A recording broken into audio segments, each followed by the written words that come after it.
Bienvenidos a Raíces. Qué privilegio poder compartir con cada uno de ustedes en esta primera entrega de Raíces. Raíces es un espacio que está dedicado a profundizar en las verdades de nuestra fe y se encarga de invitar a personas que tengan temas relevantes a nuestra fe. Una de esas personas que ha accedido a esta invitación es Jesse Rojo. Jesse Rojo es una persona que tuve el privilegio de conocer en mi casa, visitando a través de una tercera persona. Y Jesse Rojo es una persona que a mí, desde que lo vi, me intrigó. Y por eso sentí el deseo de compartir con él a través de esta entrevista. Entonces, ¿quién es Jesse Rojo? Jesse Rojo es un defensor de los derechos humanos y es director de los asuntos hispanos en Philos Project. Si usted sabe un poco de griego, Philos, hasta donde yo más o menos recuerdo, tiene que ver con el término filial, con el término de amigo. Entonces, al parecer, Philos tiene que ver con un proyecto de amistad con Israel. Es una comunidad de liderazgo cristiano que busca construir esa alianza global en torno a los valores judeo-cristianos.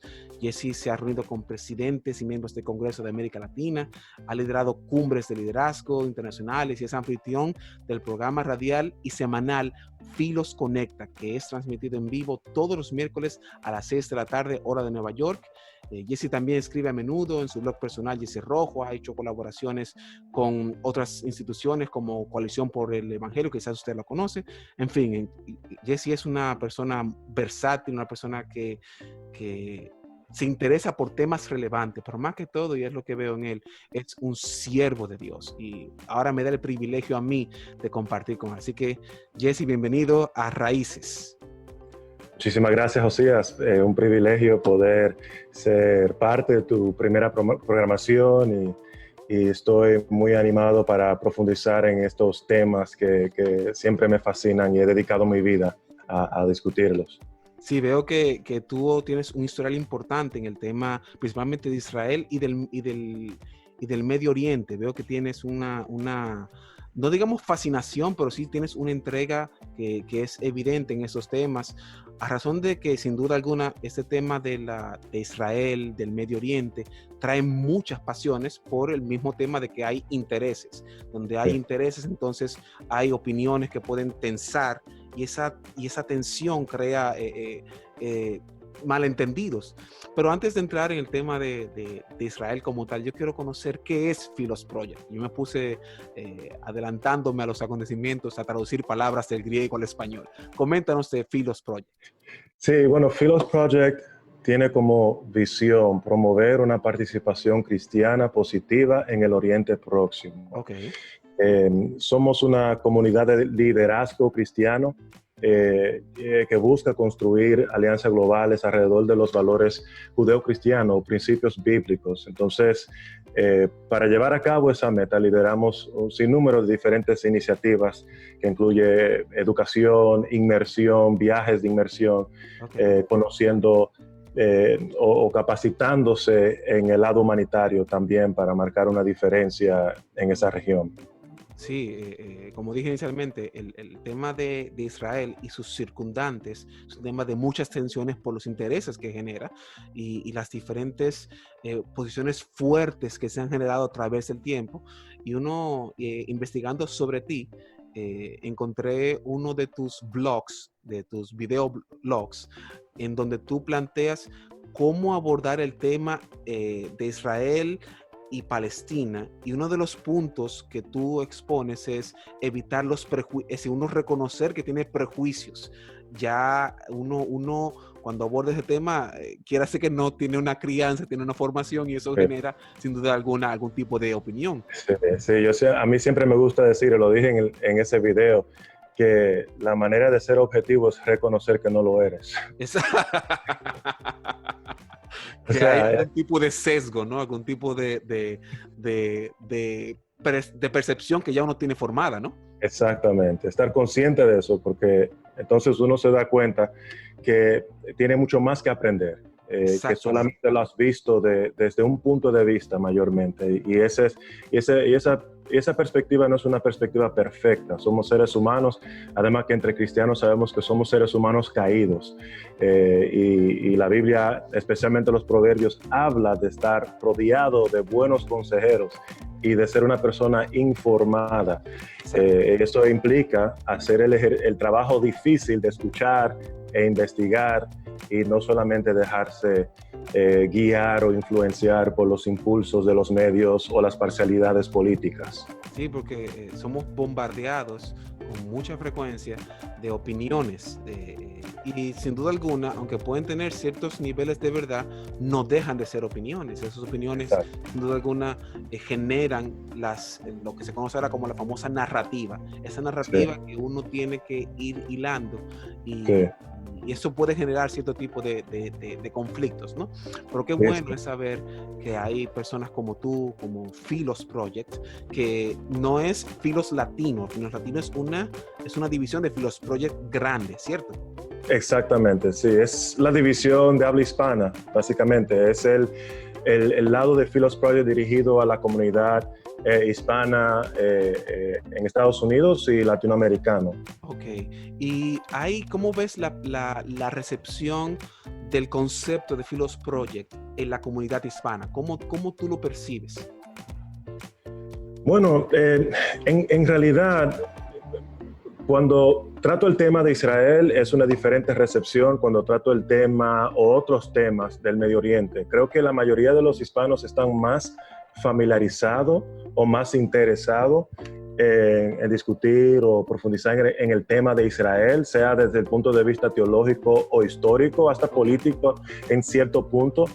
Pero cuando hablo de la comunidad, vamos a decir, cristiana en el Medio Oriente, en la región, muy pocos conocen de lo que es la realidad de ellos allá o la persecución cristiana o otros temas, la crisis humanitaria que está sucediendo en Siria, por ejemplo. Sí. Entonces, con la comunidad hispana me he dedicado mucho más a abarcar el tema de Israel y usar a Israel como un puente también, porque Israel, además de ser un tema teológico, también es un país, es una nación viviendo en una región con contextos políticos, geopolíticos y con conflictos que nos afectan a todos en todas partes del mundo. De hecho, y te comento esta experiencia, tuve el privilegio de compartir con el embajador de Israel en República Dominicana una vez. Entonces, él estaba exponiendo la realidad de Israel. Una de las cosas que él planteaba es que Israel, como que todos los días no puede perder una batalla, sino que tiene que siempre estar peleando y haciendo cosas, ¿no? Es decir, que es un tema muy delicado porque hay intereses de por medio.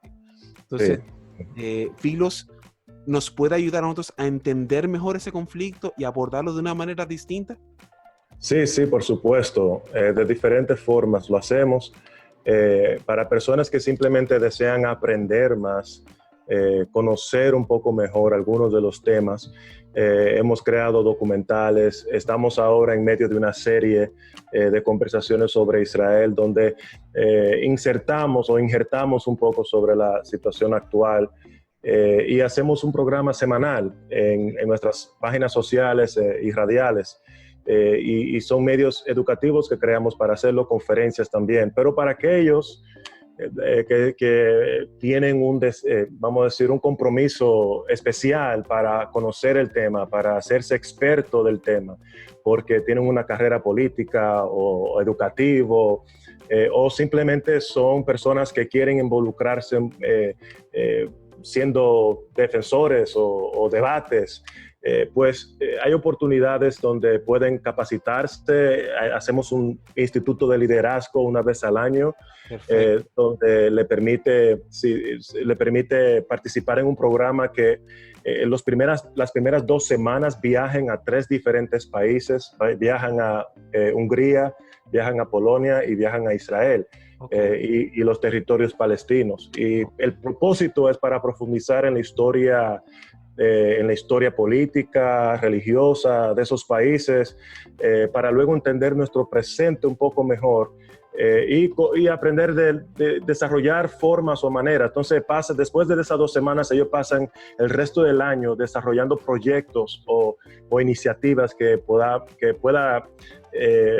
funcionar como una manera de impactar o involucrarse en los temas de la actualidad. Perfecto, entonces pienso que y invito a nuestra audiencia que entonces visite Philos Project porque puede ser una gran oportunidad, porque es un tema que, como dijimos ahorita, por el bombardeo de información que recibimos de diferentes fuentes, puede generar mucho ruido en nuestra visión sobre Israel, desde nuestra perspectiva cristiana y demás. Entonces, Philos Project puede ser ese espacio que evidentemente es una opinión también, pero puede también dar luz porque la intención es amistar este lado del mundo con ese espacio específico que es Israel, ¿cierto? Sí, creo que hay un factor muy importante conocer, que aludiste un poco a eso cuando trataste de definir la palabra filos, desarrollando lazos amistosas, en otras palabras, y parte de nuestra meta también es forjar amistades en torno a los valores judeocristianos. ¿Cómo lo hacemos? Bueno, hay personas en el Medio Oriente que no son cristianos. Sin embargo, podemos decir que abrazan valores judeocristianos, libertad de culto, derechos de los individuos o derechos de grupos minoritarios en la región, porque muchas personas, por falta de conocimiento y por mayormente tener experiencia viviendo en el occidente, pensamos que todo el mundo es como el occidente. Sí. Pero no lo es.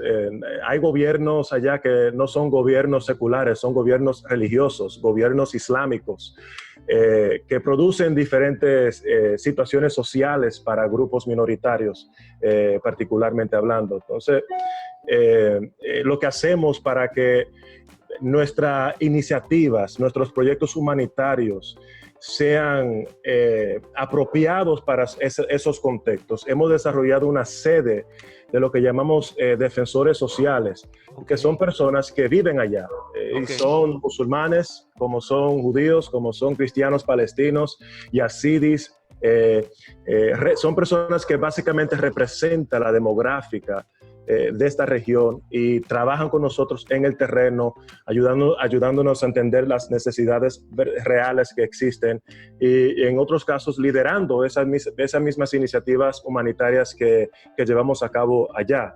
Entonces, es una organización que además de tener una opinión, creo que somos conectores para el mundo occidente, para ayudarte a conectar con las personas o organizaciones que viven allá y que están trabajando con la gente de allá en el terreno. Perfecto. Entonces, sin duda alguna, el tema Israel, como dijimos inicialmente, es un tema de muchas opiniones y muchas tensiones. Entonces, vamos a salir un poco de filos, vamos a entrar entonces al tema de lo que tiene que ver con Israel como tal. Y la pregunta inicial es, ¿por qué Israel es importante para la cristiandad? ¿Por qué entrar a ese mundo? Hay muchas concepciones, desde que Israel es un lugar que está lleno de polvo y no hay edificios y no hay que la gente anda en camello por las calles, hasta que es un espacio súper militarizado, donde hay una bomba todos los días. Es decir, hay tantas percepciones que recibimos y usualmente en estas narrativas usualmente hay un malo y un bueno. Entonces, dependiendo de qué tan cerca tú estés de Israel, Israel va a ser el malo o el bueno de la película. Entonces, para el tema cristiano, ¿por qué Israel es importante? ¿Por qué tenemos que prestar atención a Israel? Sí, hay una respuesta general y una particular. La general es que somos la iglesia de Dios, y si creemos en un Dios soberano, en un Dios que obra y trabaja en nuestra historia, en la historia de la humanidad, que Él está llevando a cabo un plan redentor, no podemos darnos el lujo de permanecer neutral en todo esto. No tenemos el lujo de quedarnos silenciosos a esto, porque nosotros somos sus embajadores y el mundo mira hacia nosotros para escuchar una respuesta, una explicación desde el punto de vista bíblico. Y eso tiene que ver con cualquier situación que esté sucediendo en el mundo. Tenemos la responsabilidad de traer un entendimiento bíblico de lo que está sucediendo allá. Sí. Y esto tiene que ver muchas veces con la escatología, etcétera, pero de todas formas tenemos un compromiso general hacia este mundo. Okay. Y yo lo creo doctrinalmente. Cuando veo a Génesis, Dios le dio al hombre el mandato de ser corrégimen de Dios en esta tierra, de mantener sus estándares morales en todas sociedades. Entonces yo creo que la iglesia ha perdido un poco de vista que nosotros no solamente tenemos un llamado hacia nuestra sociedad local, sino que ahora, como somos un mundo más conectado, con todo lo que sucede en el mundo, ahora aún más debemos de ser conscientes de lo que sucede a nivel internacional. También hay una respuesta particular, y esto tiene que ver más con Israel, que desde el punto de vista bíblico, la iglesia tiene un rol que jugar en todo esto cuando hablamos de Israel. Y no importa qué percepción teológica tengas de Israel, Israel es la cuna de nuestra fe. Entonces, la segunda es particular o personal.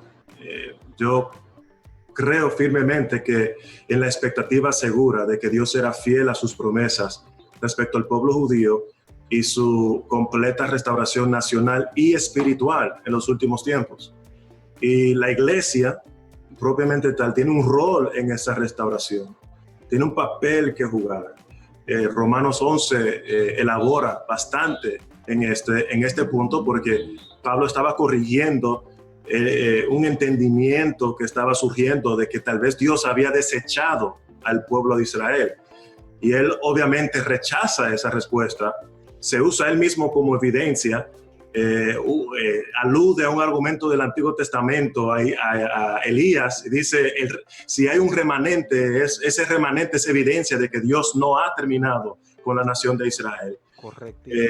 Y después termina diciendo que incluso, así como su caída fue un gran beneficio para ti, porque la salvación llegó a las naciones, su restauración de nuevo cuánto más será de bendición. O sea, y él dijo y cuánto más lógico será si tú fuiste una rama silvestre y fuiste injertado en contra de la naturaleza, cuánto más aquellos que son ramas naturales podrán ser injertados en todo esto. Pero lamentablemente, además de que Pablo dice que esta obra redentora que Dios obra en nosotros las naciones, los gentiles, debe de provocar a celos a la nación de Israel, la historia de la iglesia ha sido lo contrario.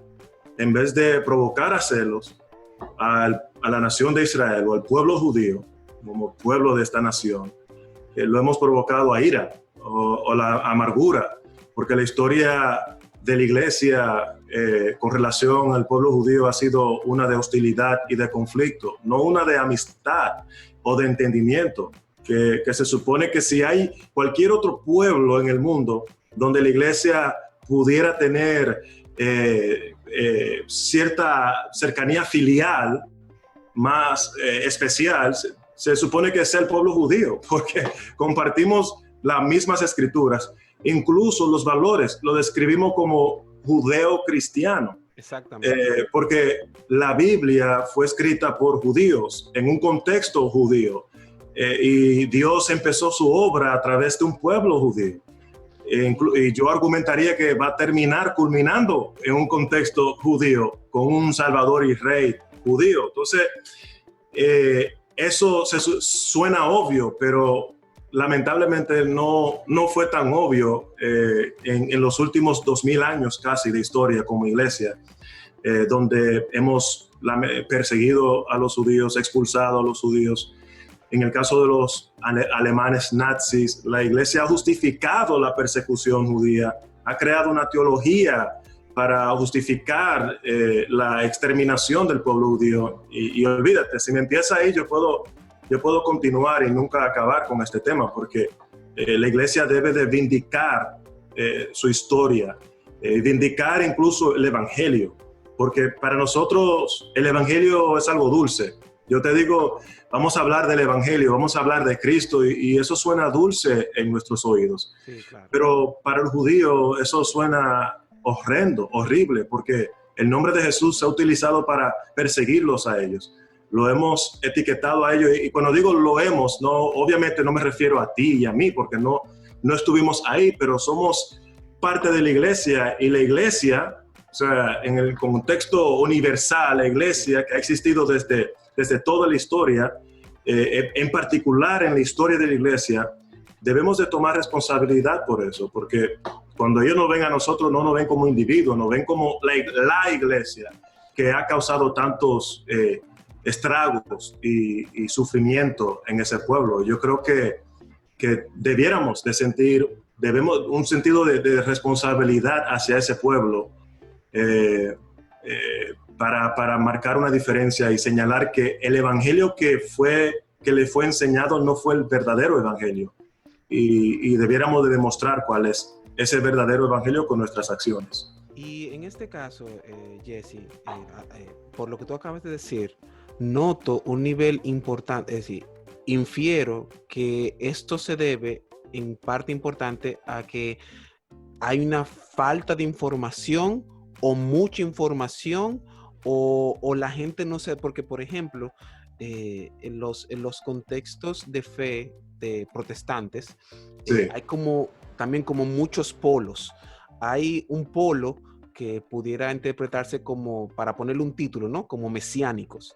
Sí. No porque sean del Mesías necesariamente, sino mesiánicos porque lo que nos han vendido es una judaización, como que yo tengo que ahora empezar a utilizar la kipá, por ejemplo, o tener que usar los flecos, o utilizar el shofar.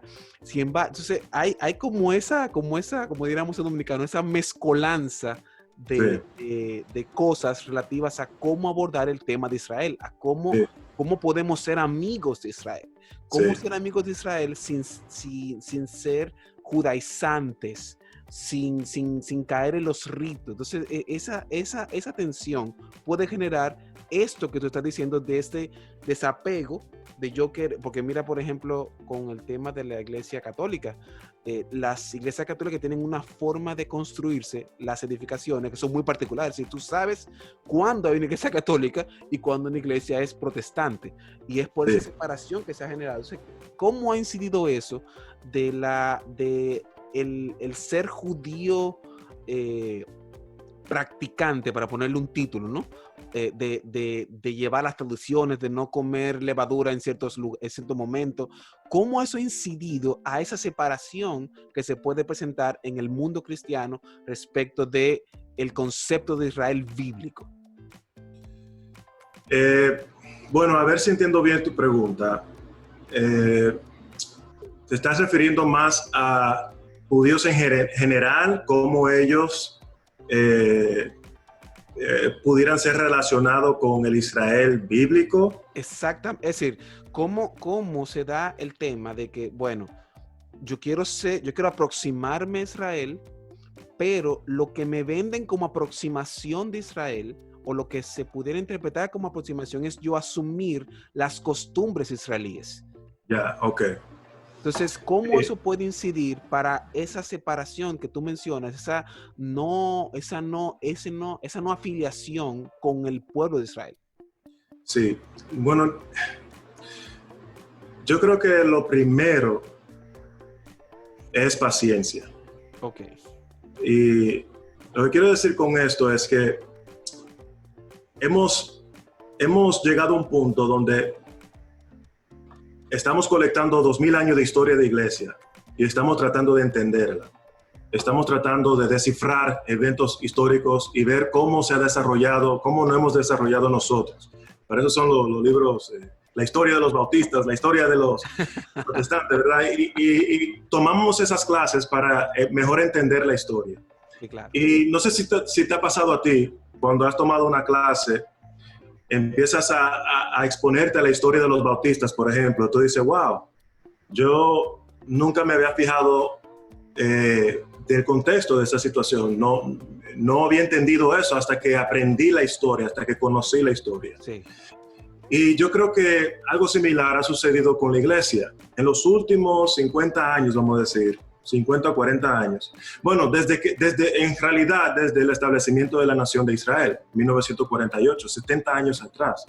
Desde ese entonces, la iglesia estaba segura de que más nunca, y digo la iglesia en general, la mayoría, o sea, teologías sistemáticas, la mayoría de las voces más influyentes en nuestra historia teológica de la iglesia, Martín Lutero, Calvino, Karl Barth, etc.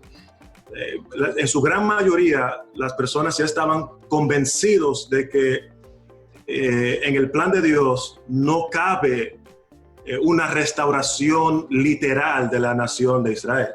Sin embargo, la historia sucedió, ¿no es cierto?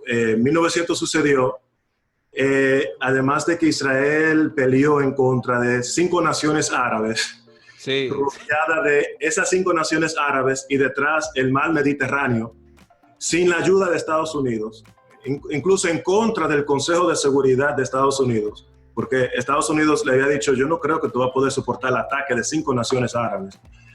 Tú acabas de sobrevivir un holocausto, no tienes armas, recién está formándote como nación. Sin embargo, ellos declararon la independencia y las naciones árabes atacaron y milagrosamente ganaron. Además de ganar, expandieron sus fronteras. Sí. Entonces, la gente miran atrás, se miran hacia atrás, especialmente la iglesia, y dice, pero espérate, mi teología no encaja con este evento histórico.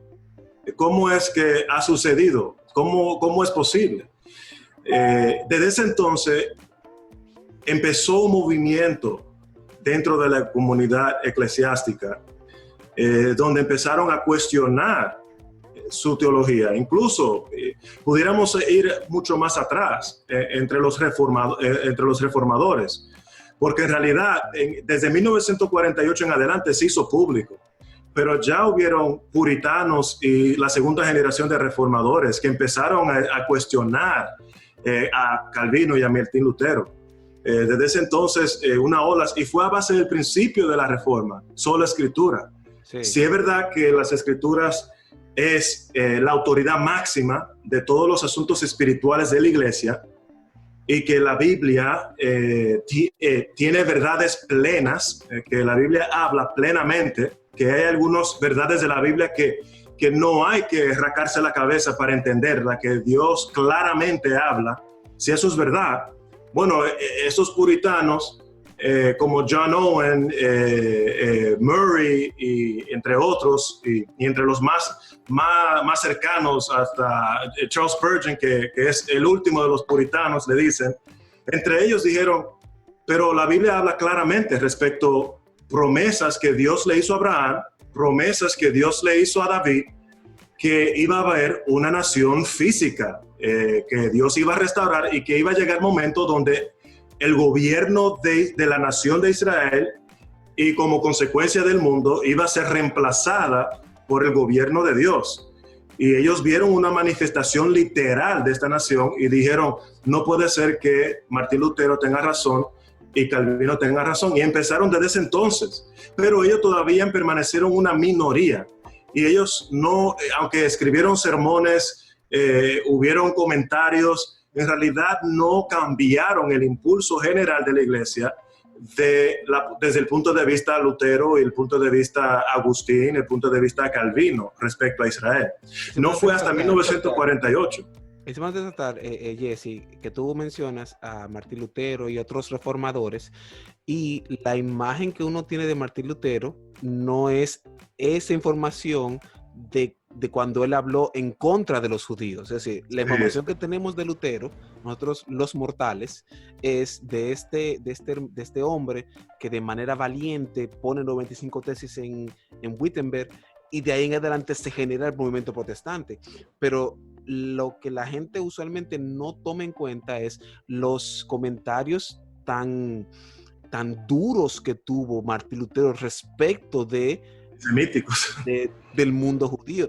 Y hay algunas personas que que conectan ese pensamiento en contra de judíos con lo que hizo Hitler más adelante en el Holocausto, que 6 millones de personas son 6 millones de personas, Jesse.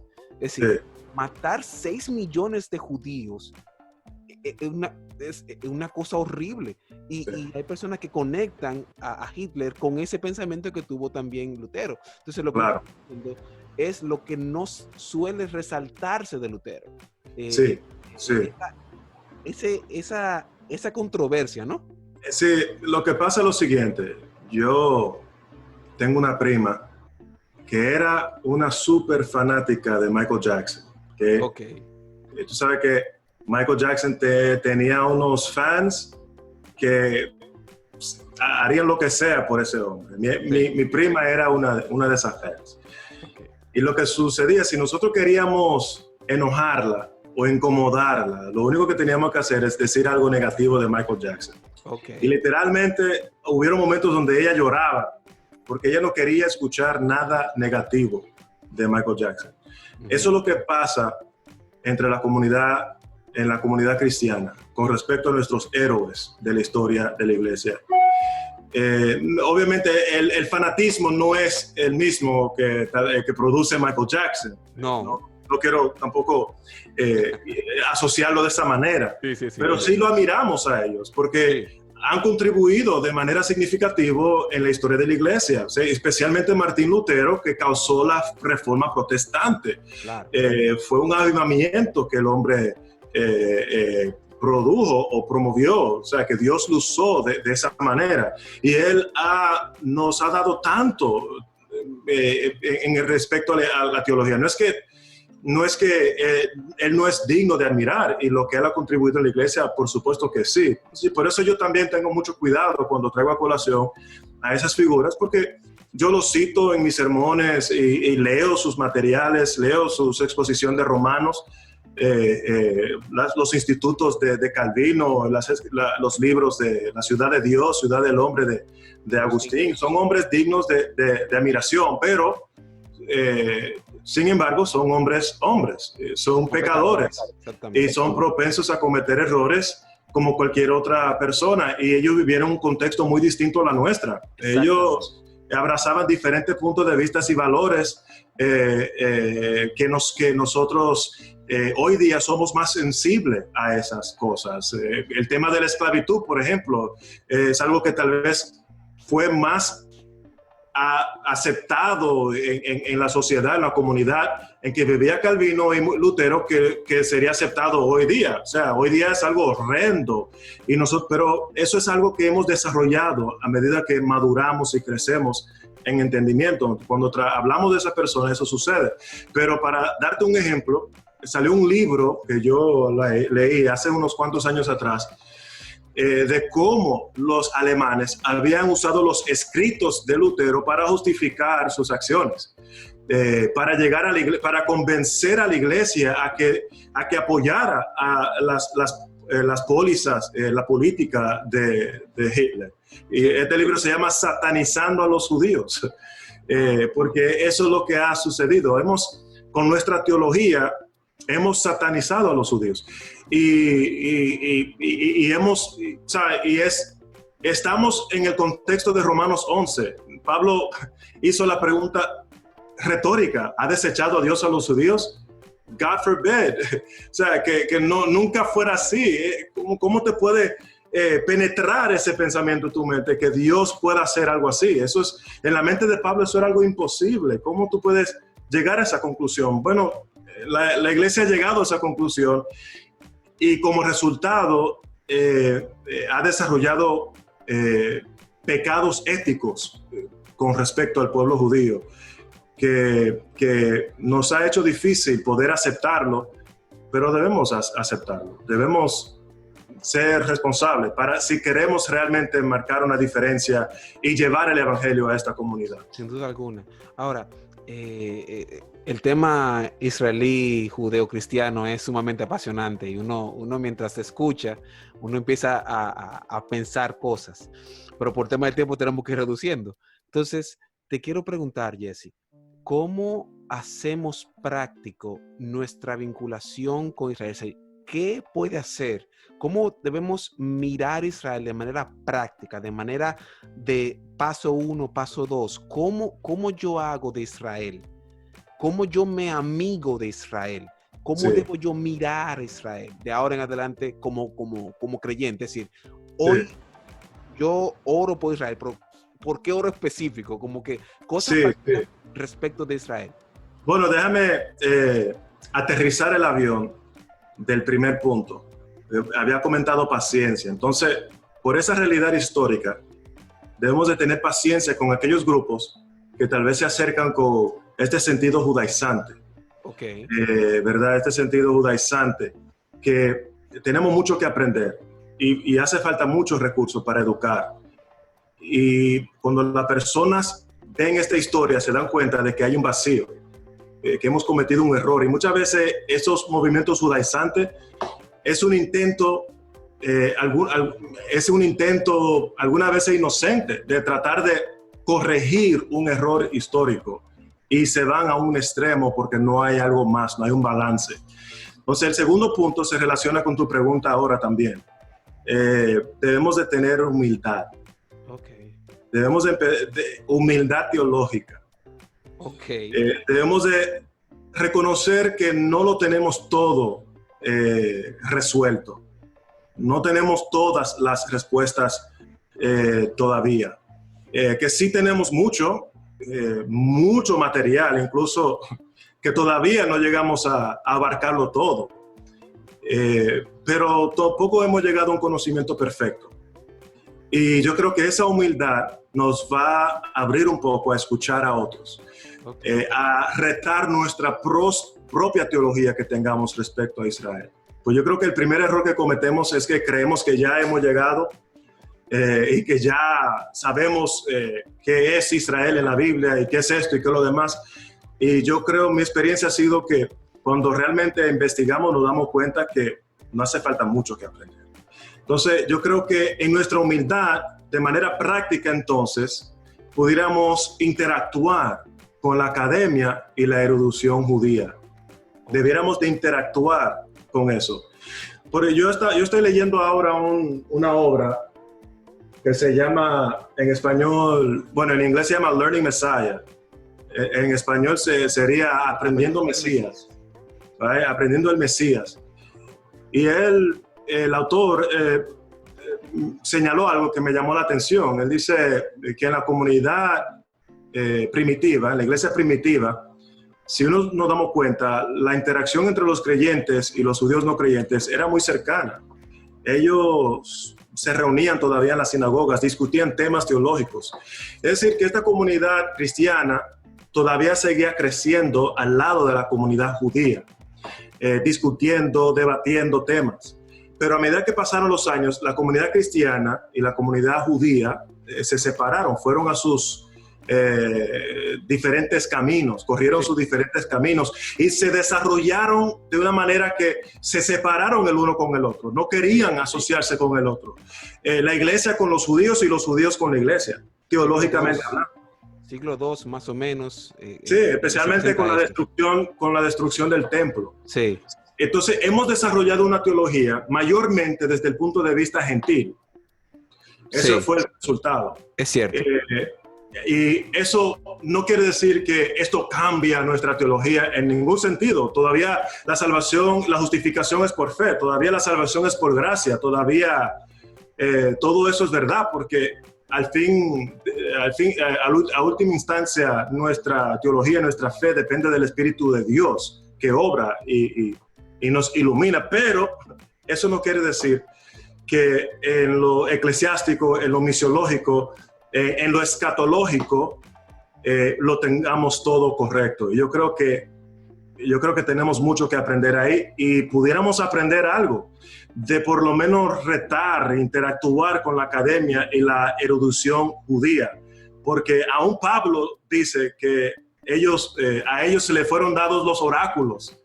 Ellos fueron quienes han preservado para nosotros el Antiguo Testamento. Por mucho tiempo así lo fue. Y las escrituras que hoy preservamos antiguos sea, son documentos judíos. Claro. Los rollos del Mar Muerto. Y si tomamos en consideración, Jesse, que la Biblia que tenemos en casa ahora fue oficialmente clausurada en el 325, lo que significa entonces que si ponemos un número del 324 para atrás, era la palabra de Dios primaria, era el Antiguo Testamento. Es decir, la gente, todo Justino Martín, todos esos grandes se convirtieron a través del Antiguo Testamento, que es la palabra revelada. Entonces, no es como decimos otro, paja de coco, ¿no? Es, el Nuevo Testamento tiene un peso sumamente importante en el proceso salvífico. Y te voy a dar un ejemplo que dio el doctor Dominic Hernández de Southern Baptist Theological Seminary, del Seminario Bautista del Sur. Nosotros le habíamos hecho la pregunta a él similar y él dice, y él nos sacó de su librero el libro de Don Quijote. Y él dice, ¿tú has leído ese libro? Y sabes que ese libro es bastante grueso y está escrito en español tradicional. Antiguo, sí, de Castilla. Y él dice, ¿con qué persona o grupo de personas sería mejor leer este libro? Para entender mejor este libro, para capturar mejor el lenguaje de este libro. La respuesta era los españoles. ¿Por qué? Porque los españoles entienden el lenguaje en que fue escrito o el dialecto, si se puede decir así, lingüístico de español que se utilizó para escribir Don Quijote, entiende los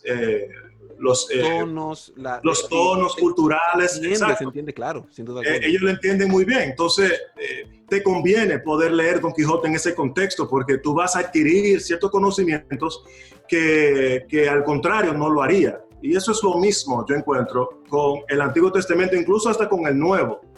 Que no es que yo he adquirido un conocimiento que ha cambiado mi fe cristiana, para nada, pero sí ha enriquecido mi fe cristiana. Sí, sin duda alguna. Y a cambio ha enriquecido la fe de ellos. Y para el bueno, porque yo creo que lo ha hecho más abierto a tener más discusiones conmigo y estar abierto a poder yo libremente hablar de Jesús y del Mesías.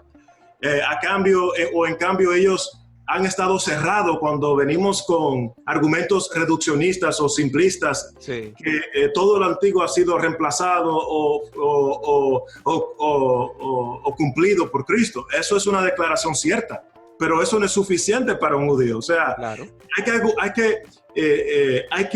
Nosotros estamos acostumbrados a señalar al Padre desde el punto de vista de Jesús. Con ellos hay que señalar a Jesús desde el punto de vista del Padre. Desde el Antiguo Testamento, poder hacer argumentos inteligentes, argumentos justos y honestos, que puedan señalar a Cristo desde este punto de vista. Y yo creo que podemos de esa manera marcar o crear un acercamiento práctico. Hay varios libros que yo le puedo recomendar. Incluso yo tengo un Nuevo Testamento con comentarios judíos. Un Nuevo Testamento con comentarios judíos, o sea, del judaísmo, judíos no creyentes, donde ellos simplemente comentan desde el contexto judío del Nuevo Testamento y retan. Ellos tratan de retar posiciones cristianas o tratan de retar tal vez algunas declaraciones neotestamentarias y con respecto a cómo ellos entienden la ley o el contexto del Antiguo Testamento. Fascinante, muy interesante. Creo que es un buen recurso para nosotros entender la mente de ellos y tal vez ayudarnos a crear argumentos más integral. Perfecto. Si se puede decir así. Entonces, resumiendo lo que tú acabas de decir, tenemos que tener 3 elementos básicos entonces. El primero es paciencia.